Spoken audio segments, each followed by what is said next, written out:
Hello to my regular viewers. I'm back after a much-needed holiday break, and because of that, today I'm not just talking about 1 week. I'm going to walk you through what actually happened in our Portland metro real estate market over the last 3 weeks, because that stretch tells a much clearer story than any single snapshot.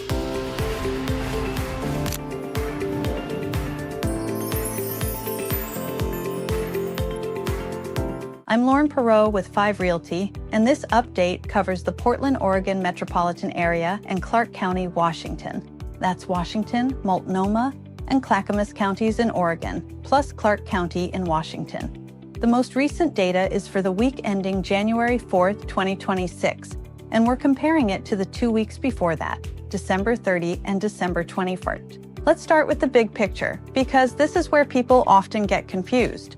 Over the last 3 weeks, we saw what looks like a slowdown and then what looks like a surge. But in reality, this is classic holiday behavior layered on top of a market that's actually pretty stable underneath.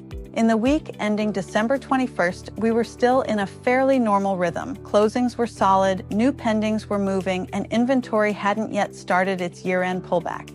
Then we hit the week ending December 30, and that's where the brakes went on. Homes sold dropped sharply. New listings nearly disappeared, and pending activity softened. That wasn't the market turning south. That was buyers, sellers, lenders, and title companies all collectively taking a breath for the holidays.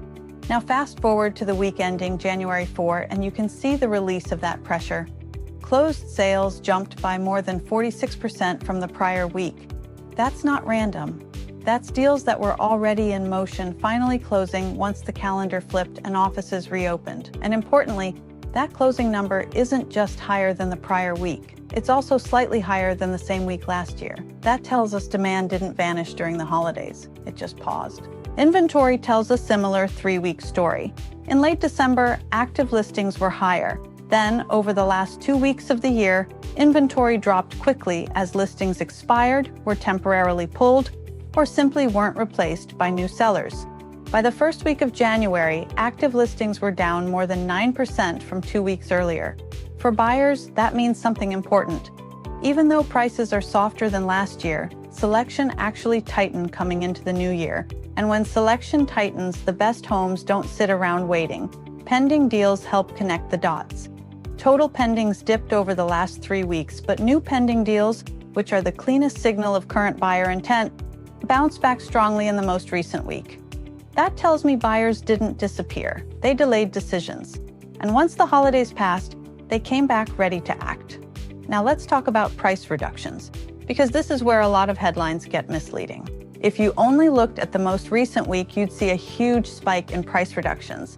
But when you zoom out across all 3 weeks, the picture changes. Reductions piled up during the holidays and then showed up all at once. More importantly, even with that spike, reductions are still running well below where they were at the same time last year. That tells us this is not a panic market, it's a pricing discipline market. And this is where pricing and negotiation really matter. Over the last 3 weeks, we've seen prices running lower than last year, both average and median. But sale-to-list ratios are holding firm. On the median, homes are still selling at 100% of asking price. That's the paradox of this market. Prices are down year over year, but sellers who price correctly are not getting crushed in negotiations. Instead, the market is quietly punishing overpricing and rewarding accuracy. Days on market reinforce that. Over these 3 weeks, time on market stayed remarkably consistent with last year. Buyers are thoughtful, not frantic, but they are absolutely willing to move when the home makes sense. So what does all of this mean if you're buying right now? First-time buyers, in particular, are in a window where prices are lower than last year. Competition is selective rather than universal, and patience actually pays off. You don't need to chase every listing. You need to recognize the right one when it shows up, because fewer choices means the good homes still stand out fast. If you're selling, especially if you're a move-up or move-down seller, the last 3 weeks are a reminder that timing and pricing matter more than optimism. The market is not punishing sellers who price correctly, but it is very quick to correct sellers who overshoot. The good news is that if you sell in this environment, you're also buying in it, and softer prices on the buy side can more than offset a slightly lower sale price if the move is planned well. The bottom line after these 3 weeks is this: The holiday slowdown did exactly what it does every year. It masked real demand. Now that the calendar has reset, the market is showing us a more honest picture. One where buyers are active, inventory is tighter than it looks at first glance, and strategy matters more than headlines. If you want help interpreting what these trends mean for your specific neighborhood, price point, or next move, I'm here to provide any residential real estate services or info you need.